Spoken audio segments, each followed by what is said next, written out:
Welcome to modulus बच्चों। आज फिर हम उसी तरीके से देखेंगे। सबसे पहले तो मॉड्यूलस ने आपको वेलकम किया, आपको ये पूरा व्यू मिल गया।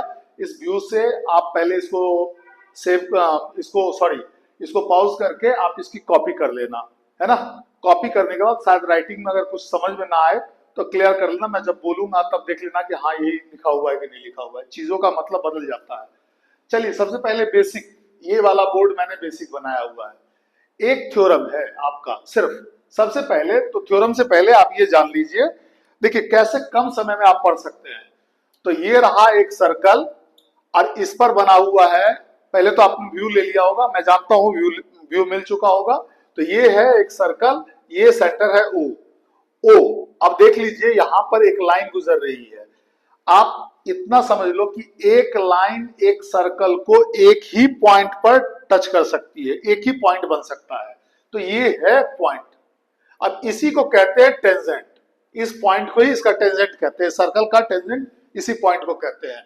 चलिए तो ये टेंजेंट के बारे में आप डिफिनेशन, अब तो लंबा चौड़ा है चीजें, लेकिन मैंने आपको एकदम शॉर्ट में ये समझा दिया कि ये है टेंजेंट, है ना। यहीं से टेंजेंट बनता है। अब जैसे कि ए, अब यहां से सपोज दैट एक लाइन ऐसे बना दो कि ये पॉइंट अगर हो जाएगा एम, तो ये कहने का मतलब है कि A M is equal to A P हो जाएगा। ठीक है, शॉर्ट में समझ लिए। अब यहां पर थ्योरम देख लीजिए, क्या थ्योरम है।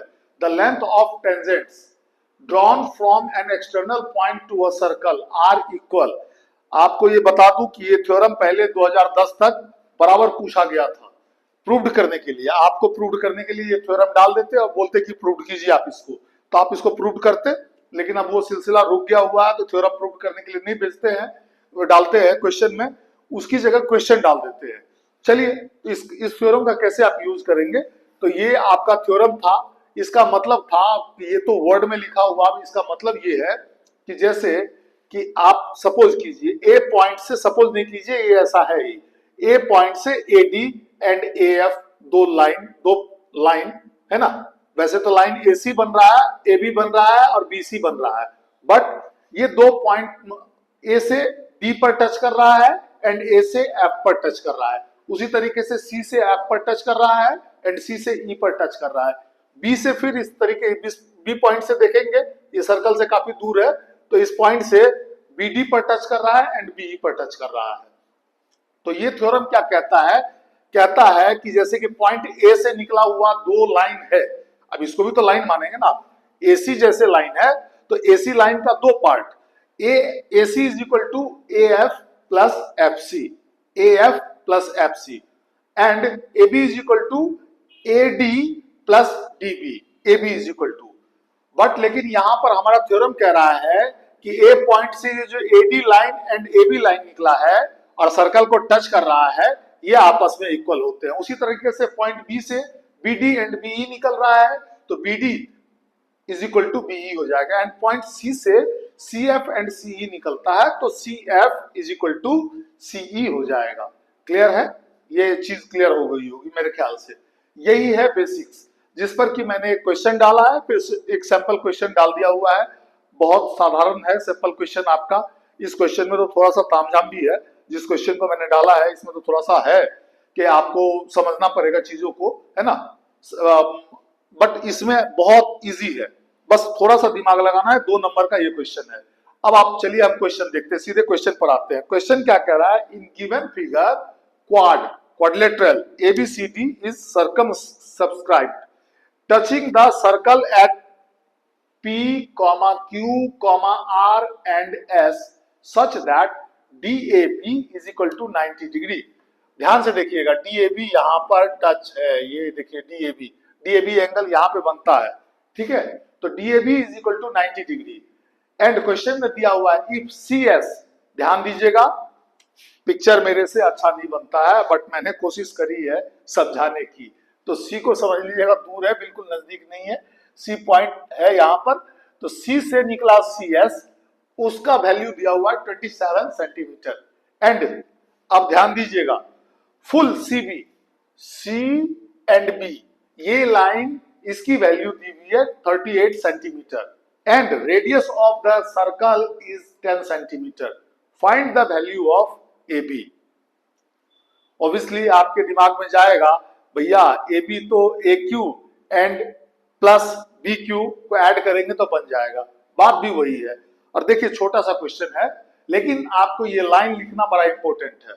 Since the length of tangents from an external point to a circle are equal, जो कि इस बोर्ड पर भी थ्योरम में लिखा हुआ है। ये लाइन लिखने के बाद अब आप आजाद हो जाएंगे। देखिए तो सी पॉइंट से क्या क्या निकला है, तो सी आर निकला है एंड सी एस निकला हुआ है। तो सी एस की वैल्यू आपको गिवन है कितना, 27 सेंटीमीटर। सो एक चीज आप ये लिख देंगे कि C R is equal to C S is equal to 27 centimetre. चलिए अब लिखते हैं। उसके बाद आप देखेंगे कि लिखा हुआ है B R is equal to, B R ध्यान दीजिएगा, B R is equal to B C, B C पूरा line minus C R minus कर दीजिएगा तो बी आर निकल जाएगा। ठीक है, तो बी आर निकालते हैं। तो बी आर की वैल्यू आपको ऑलरेडी गिवन है, सीबी की वैल्यू गिवन है। सीबी या बी सी दोनों का मतलब एक ही होता है भाई मेरे, तो ये कंफ्यूजन में मत आ जाना, सीबी या बी सी कुछ भी लिखा हुआ रहे बात तो एक ही होगा ना। तो वहां पे 38 है एंड 27 आपका सी आर का वैल्यू आया है, तो उसको माइनस कर देंगे तो बी आर की वैल्यू निकल गई। फटाक से बी आर की वैल्यू निकाली जैसे हमने। अब चलिए एंड आप जानते हैं इस थ्योरम के थ्रू कि B R is equal to B Q होगा। क्यों होगा भाई, क्योंकि उसका एक ही पॉइंट है ना, ये इसी पॉइंट से बी से B Q and B R निकला है ना। वर्टिक्स के थ्रू भी समझ सकते हैं, कुछ लोग अब जनरली जानते हैं कि एक ही वर्टिक्स से दोनों लाइन बना हुआ है। ठीक है, तो B Q is equal to B R is equal to 11 centimetre लिख दिया। एंड इसमें एक छोटा सा कंस्ट्रक्शन करना पड़ता आपको।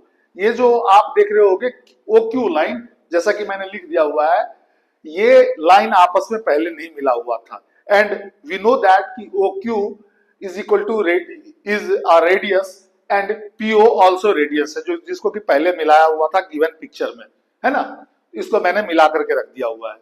तो क्या लिखा यहां पर मैंने कि ज्वाइन ओ क्यू। क्लियर बात है कि जितना कम लिखोगे उतनी अच्छी बात है, अगर 3 नंबर में आ जाए तब भी जितना कम लिखो उतनी अच्छी बात है। Join O Q, full stop लगाया, then P A Q O is a square. अब आप ये थोड़ा सा आपको दिमाग लगाना पड़ेगा, है ना। और यही ये लाइन बड़ा इंपॉर्टेंट है। क्यों कहा मैंने P A Q O is a square, उसका जवाब दे देता हूं मैं आपको। एक तो आप जानते होंगे कि जब सेंटर से टेंजेंट पर कोई भी लाइन आपस में, सेंटर से टेंजेंट पर आप लाइन मिलाते हो जो कि रेडियस होता है, तो वो 90 डिग्री का एंगल बनाता है। इस तरीके से ये 90 डिग्री, ये 90 डिग्री, है ना। यहां पर भी ये, क्योंकि P एक टेंजेंट, P टचिंग पॉइंट है, तो AP एक टेंजेंट है, या तो आप कह सकते हैं कि सर इसका मतलब तो ये हो गया कि एंगल OPA आल्सो 90 डिग्री, बिल्कुल 90 डिग्री होगा, है ना। तो इसको लिख दिया मैंने PAQO इज अ स्क्वायर। कुछ बच्चे PAQO इज अ रेक्टेंगल भी लिख सकते हैं, क्योंकि ये बेसिक्स रूल है कि सारे स्क्वायर रेक्टेंगल होंगे लेकिन सारे रेक्टेंगल स्क्वायर नहीं होंगे। ये छोटा सा चीज आपके दिमाग में बैठाना होगा, क्योंकि रेक्टेंगल का डिफिनीशन बहुत साधारण है कि सामने सामने वाला लाइन इक्वल होता है ना। बट इसमें मैंने चारों लाइन इक्वल होना ही है। PO is equal to O Q तो होगा ही होगा, एंड हर हालत में पी ए को ए क्यू के बराबर में होना होगा। टेंजेंट का रूल है ना कि P A is equal to A Q होगा।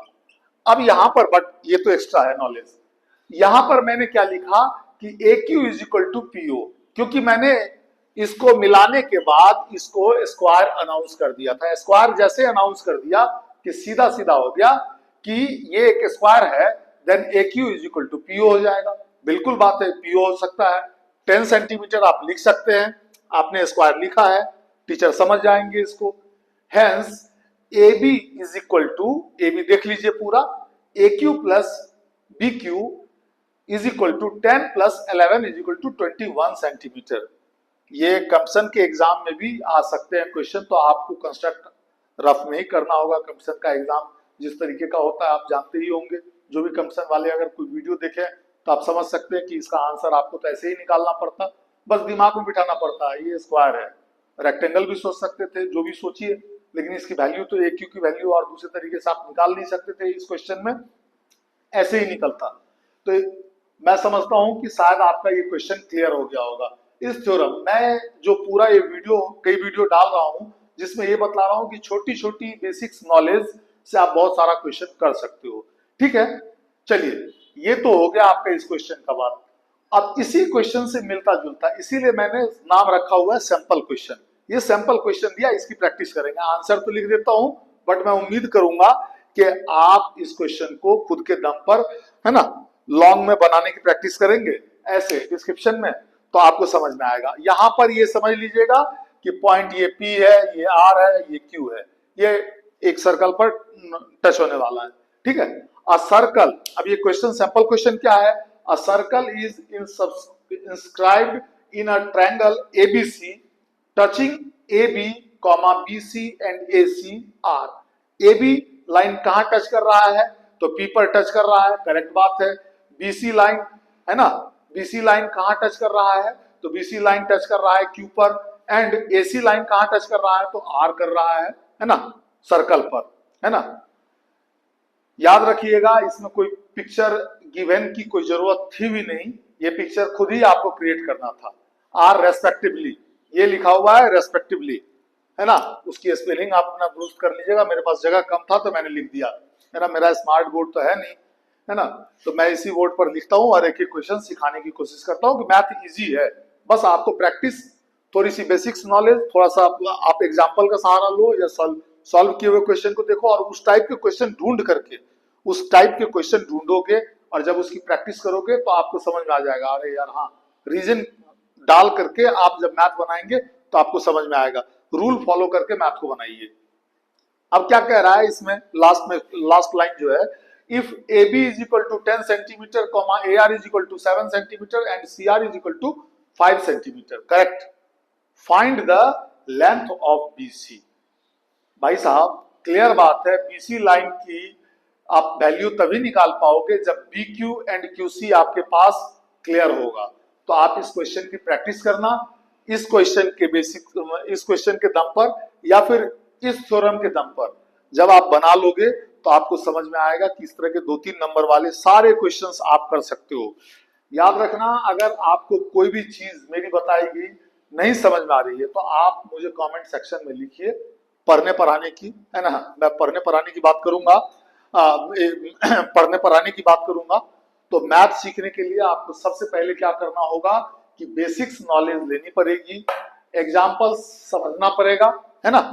और याद रखिएगा, मैं बराबर कहता हूं कि मैथ में सारे क्लास मिलकर के आ जाते हैं। जैसे कि एक छोटा सा चीज आपको जानकारी अगर होता कि अरे यार PO is equal to OQ है, तो दोनों तो हो गया इक्वल, फिर हम कैसे निकाले AQ?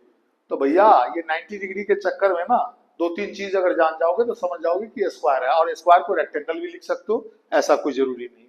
चलिए तो फिर नेक्स्ट वीडियो में हम लोग देखेंगे एक नया क्वेश्चन, और ऐसा ही कॉन्सेप्ट दूंगा, एक क्वेश्चन दूंगा एंड एक क्वेश्चन सॉल्व करके दूंगा और एक सैंपल क्वेश्चन दूंगा। इसकी प्रैक्टिस करना और बतलाना कि और क्या जानना है।